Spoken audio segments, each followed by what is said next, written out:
एक दिन जीकर तो देखो जिंदगी किसान की, कैसे वो मिट्टी से सजा देता है थालियां हिंदुस्तान की। जय किसान दोस्तों। नमस्कार दोस्तों, मालवा का किसान चैनल में आपका हार्दिक स्वागत है। सोयाबीन की इस सीरीज़ में आज हम चर्चा करने वाले हैं जेएस की 2117 के ऊपर, और कहीं ना कहीं वीडियो में हम कोशिश करेंगे कि जेएस 2117 और जेएस 2172 इन दोनों वेराइटियों के बीच में अंतर क्या है उसको समझने की। तो आप लोगों के पास जितना भी इन दोनों वेराइटियों का अनुभव है या दोनों के बीच का जो अंतर आपको मालूम है, वो हमारे किसान भाइयों के साथ आप शेयर कर सकते हैं कमेंट करके। तो दोस्तों, जो साथी हमारे चैनल पर नए आए हैं, पहले वो हमारे चैनल को सब्सक्राइब कर दीजिए ताकि हमारे चैनल का जो नोटिफिकेशन है वो आपको मिलता रहे और सोयाबीन से जुड़ी हुई विभिन्न प्रकार की छोटी से लगाकर बड़ी विभिन्न प्रकार की जानकारियाँ आपको मिलती रहें। तो दोस्तों, करते हैं आज के वीडियो की शुरुआत।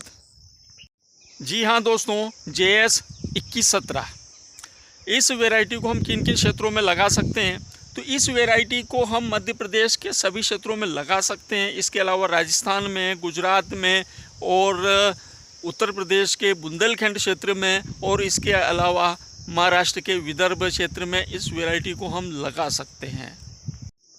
अब बात करते हैं कि किस प्रकार की मिट्टी में ये अच्छा परफॉर्मेंस करती है।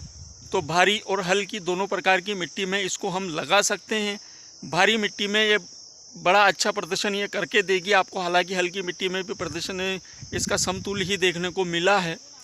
तो हल्की और भारी दोनों प्रकार की मिट्टी में इसे लगा सकते हैं आप। अब बात करते हैं इसके दाने की दोस्तों। तो इसका जो दाना होता है वो बोल्ड होता है, पीला और चमकीला होता है। उसके अलावा इसकी जो नाभि होती है वो नाभि इसकी ब्राउन होती है। यहाँ हम बात करें जेएस 2172 के दाने की और जेएस 2117 के दाने में क्या अंतर है।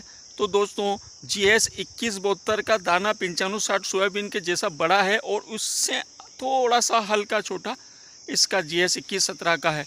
बिल्कुल समतुल्य देखने में एक जैसे लगते हैं, लेकिन दाने में हल्का सा अंतर आपको देखने को मिलेगा।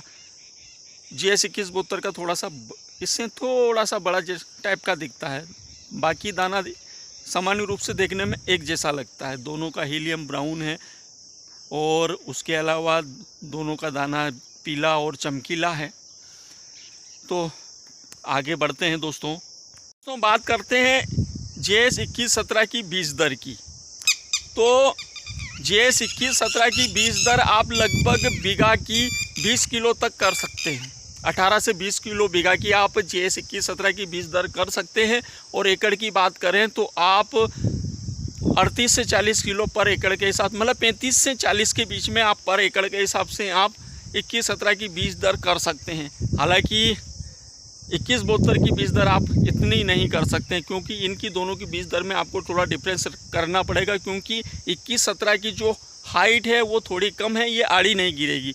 लेकिन अगर 2172 की अगर आपने बीज दर ज़्यादा कर दी तो उसकी हाइट थोड़ी ज़्यादा हो जाएगी और फिर उसमें आड़ी गिरने का कहीं ना कहीं खतरा है। हालांकि दोनों का जो तना है वो मजबूत है, लेकिन कहीं ना कहीं 2172 में थोड़ी ब्रांचें ज़्यादा होगी और हाइट थोड़ी ज़्यादा है।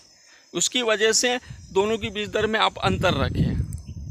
पत्ते, तो इसके जो पत्ते होते हैं दोस्तों, गोल तीखे होते हैं। जैसा 2172 के पत्ते होते हैं, सेम उसी प्रकार से पत्ते इसके भी होते हैं। इसके बाद बात करते हैं फूलों की। तो इसमें दोस्तों 36 दिन के आसपास फूल आने स्टार्ट हो जाएंगे और 40 दिन की स्थिति में इसमें अच्छे खासे फूल आपको देखने को मिल जाएंगे। जैसा जेएस 2172 में आते हैं उसी प्रकार से सेम स्थिति इसकी भी रहती है। और इनमें जेएस 2117 में और जेएस 2172 में दोनों में सफ़ेद रंग के फूल आते हैं। बात करें दोस्तों इनमें लगने वाली फलियों की, तो जेएस 2117 में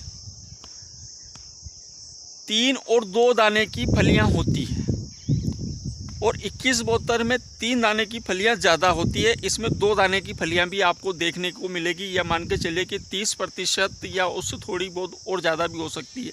बाकी 30% आप मान के चलिए कि 2117 में 30% जो फलियां हैं 2 दाने की हैं, बाकी 3 दाने की है। और जेएस 2172 में ये मान के चलिए कि 90% फलियां 3 दाने की है और 10% फलियां 2 दाने की है।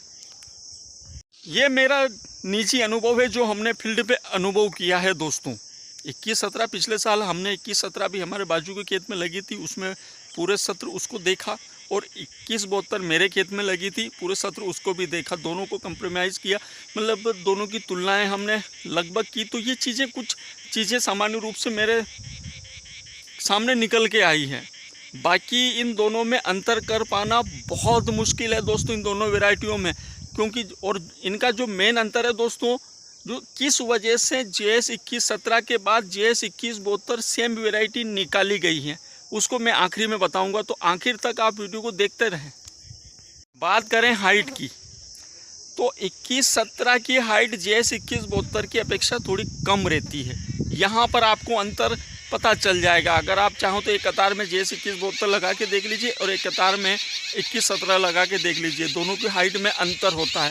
JS 21-72 की हाइट थोड़ी ज़्यादा जाती है और JS 21-17 की हाइट थोड़ी कम जाती है। दोनों वेराइटियों में अच्छी खासी ब्रांचें आती है, अच्छा खासा फैलाव करती है, अच्छी खासी दोनों में फलियों से इनके पौधे लदे हुए रहते हैं।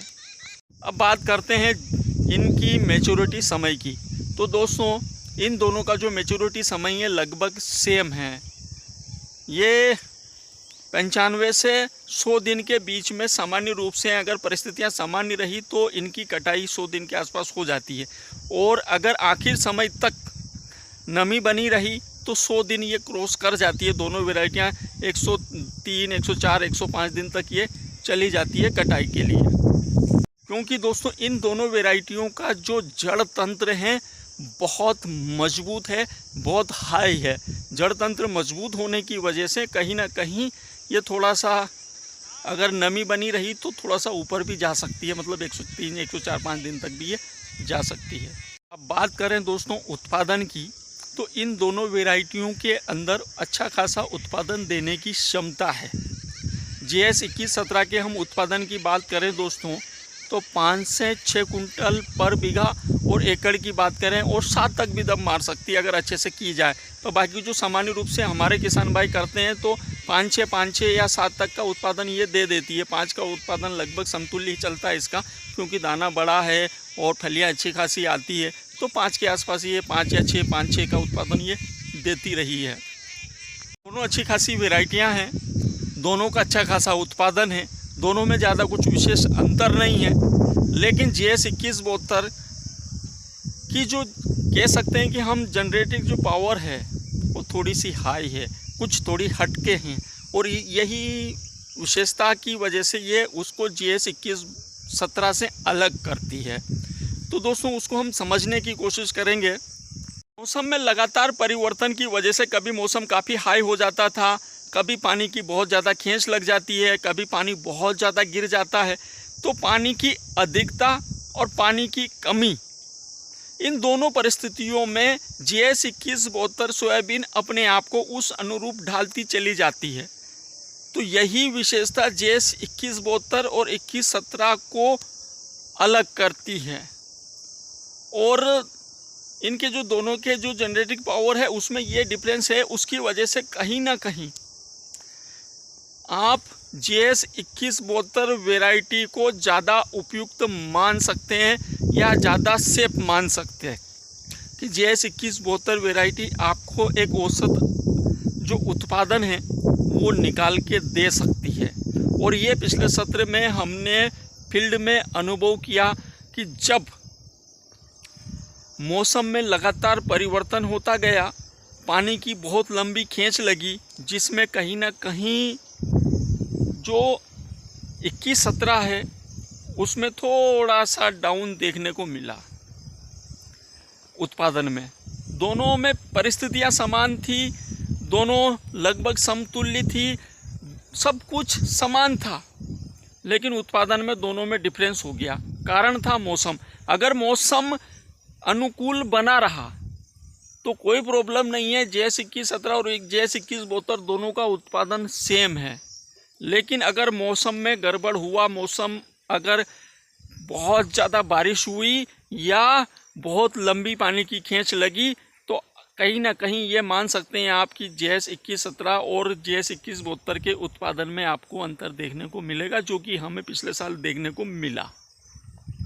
बाकी दोस्तों आप अपनी राय ज़रूर दें कि आपको इन दोनों वैरायटियों में क्या अंतर देखने को मिला, ताकि हमारे जो किसान भाई हैं इससे अवगत हो सकें। हो सकता है कि हम गलत हों, तो आप तथ्यात्मक तरीके से उस चीज़ को सिद्ध करें, उस तथ्यात्मक तरीके से अपनी बात को रखें, ताकि हमारे किसान भाई इन चीज़ों से अवगत हो सके और दोनों के बीच के अंतर को समझ सके। तो दोस्तों ये थी आज की हमारी GS 21-17 की संपूर्ण जानकारी, और उसके अलावा GS 21-72 और GS 21-17 की तुलनात्मक जानकारी। दोस्तों अगर वीडियो अच्छा लगा हो तो वीडियो को लाइक करें, कमेंट करें और शेयर करें।